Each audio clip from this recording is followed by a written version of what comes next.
Oke, kita lanjut. Ya, nilai penting yang pertama dari ukhuwah Islamiyah yaitu terdapat pada ayat Quran surat ketiga ayat 103. Silakan nanti dibaca terkait dengan nikmat Allah ya.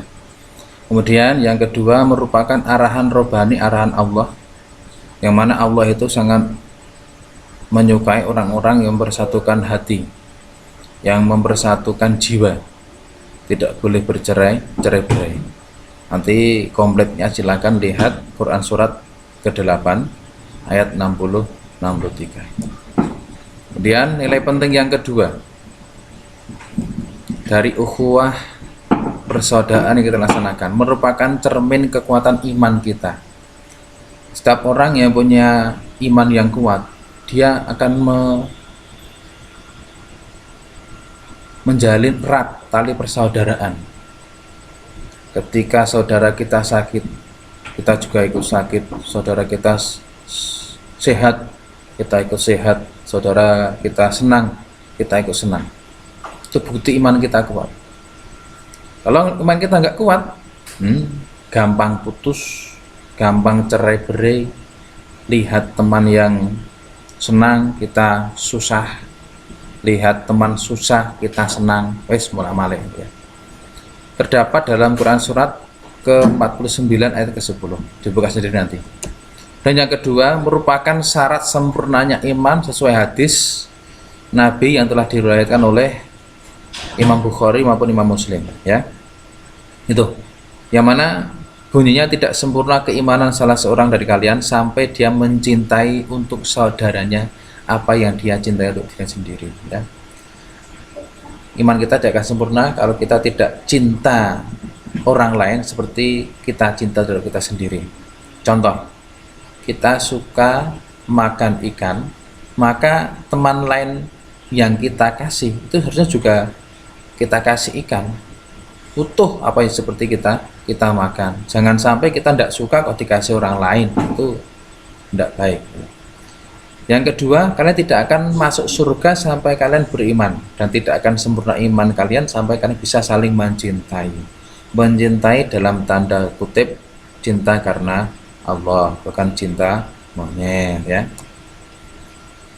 Kemudian ada bagan yang pernah dalam sejarah, yaitu persaudaraan di masa Rasulullah SAW, yaitu saat beliau hijrah dari Makkah ke Madinah, yaitu kaum muhajirin, kaum yang hijrah ke Madinah itu namanya kaum muhajirin. Kemudian orang yang menerima sahabat Nabi Muhammad yang hijrah namanya kaum Ansor. Itu awalnya saat hijrah tidak diterima, itu ya, tidak diterima karena ada masalah perbedaan suku, budaya maupun keyakinan. Sehingga pada waktu itu Rasulullah dengan akhlak yang baik, akhlak yang sangat diteladani, bisa mempersatukan antara dua kaum tersebut ya. Sehingga poin-poin yang saya tayangkan di sini terkait pakaian, makanan, tempat tinggal, distribusi kekayaan dan keluarga, semuanya disediakan oleh kaum Ansor untuk menerima kaum Muhajirin yang saya itu belum ada perkenalan, belum ada tali persaudaraan.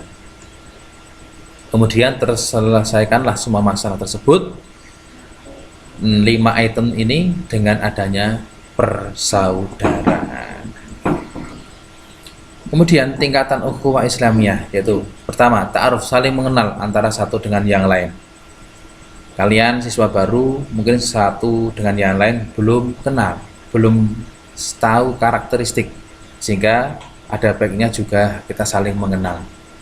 Bahkan ketika pertama kali antara suami istri sebelum menikah pun harus ada kata ta'aruf, yaitu saling perkenalan ya, ta'aruf gitu, kenalan. Kemudian tingkatan yang kedua itu tafahum, saling memahami karakteristik masing-masing. Tidak boleh semuanya digebiahuyah ya, harus kita pahami satu-satu. Oh nak kayak modeling ini, oh nak ini model seperti ini, kita pahami ya. Kemudian yang ketiga, tingkatan terakhir yang paling tinggi yaitu tingkatan ta'awun, saling membantu dalam hal kebaikan dan meninggalkan kemungkaran. Nah, yang baik-baik yang kita kerjakan, kita bisa siapkan untuk teman-teman kita. Kemudian hal-hal yang berbau kemungkaran kita tinggalkan bersama-sama ya. Ta'awanu 'alal birri wat taqwa ya. Dan saling tolong menolonglah dalam hal yang baik dan jangan tolong menolong dalam hal yang jelek ya. Contoh, temanmu nggak punya motor mau berangkat sekolah, ada kamu, nah tolong dibantu. Orang malah koncomu arep pacaran, orang tuh motor tok sili, wah itu saling bantu kemungkaran itu ya, tidak baik. Lanjut, hal-hal yang menguatkan ukhuwah. Ya, apa yang harus kita lakukan untuk menguatkan persaudaraan kita antar sesama teman ya. Satu, memberitahukan kecintaan kita kepada yang kita cintai ya. Ngomong sama teman kamu, ngomong sama saudara kita ya, kalau kita cinta, sayang atau peduli dengan mereka. Yang kedua, memohon didoakan bila berpisah, ketika dia pergi, ketika dia mau kemana bepergian, kita doakan semoga selamat sampai tujuan, balik lagi juga selamat ya. Rame sik diarep-arep ning oleh-oleh tok ya, ketok ini itu oleh-oleh, wah jangan. Yang penting selamat dulu, masalah oleh-oleh nanti. Kemudian nomor 3, menunjukkan kegembiraan, senyuman bila berjumpa. Nek ketemu konco saudara ki ya guyu, sumeh ya. Ora meruk, ora rayo nglumpuk nang cangkem kabeh, mecucu ngene iki. Guyu. Ya. Selain itu senyuman kita kan suatu sedekah ya. Karena apa? At-tabassumu ala akhika sedekatun. At-tabassumu ala wajhi akhika sedekatun. Senyummu kepada teman kamu itu merupakan suatu hal yang bersifat sedekah. Berjabat tangan bila berjumpa, kecuali non muhrim, tapi untuk saat ini jangan dulu ya, karena ada suasana pandemi corona ini, maka tidak perlu berjabat tangan, cukup dengan seperti ini ya. Saling bersilaturahim, mengunjungi saudara. Ya kadang sok dolan nang koncone, nak kerep didolani genti ya, rame dolan terus kami ngentak ke panganan ya jangan. Stok eding.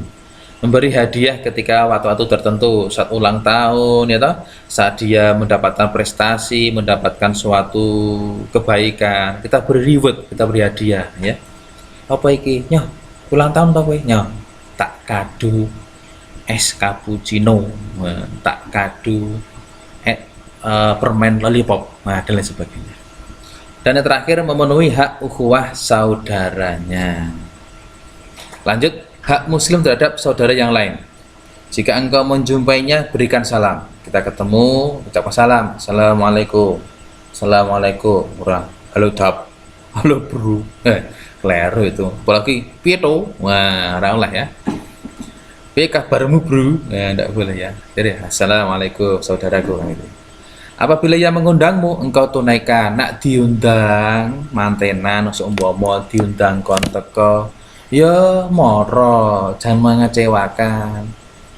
Kalau tidak bisa, ya saat itu ketika kamu diundang, bilang insya Allah, jika Allah menghendaki.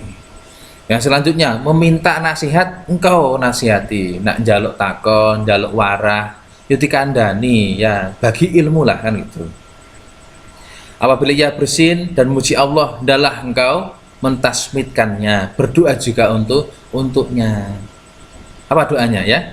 Semoga teman kamu bersin, hajing, alhamdulillah. Terus teman yang samanya yang mendengarkan mengucapkan apa?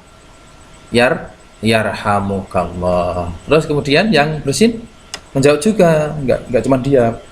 Apa jawabnya? Yahdikumullah. Itu ya, orang yang washing, wah jangan. Bersin itu sesuatu nikmat, jadi jangan sampai mengucapkan hal yang lain selain ucapan alhamdulillah. Selanjutnya, apabila sakit, hendaklah engkau menjenguknya. Jenguk nak loro ki, diberi motivasi. Wah, meloro yang ini sepele, esok mari lah. Gampang, obatnya gampang. Ya, ora diudan-udani. Saya loro ta kuwi. Nak tanggoku wengi loro ngono kuwi esuk modar. Nah, aja ya, enggak boleh. Kemudian apabila ia mati, wah ini cocok. Hendaklah engkau antarkan jenazahnya. Nak sedulurmu, saudaramu itu meninggal dunia, takziah lah. takziah datang, mensolatkan,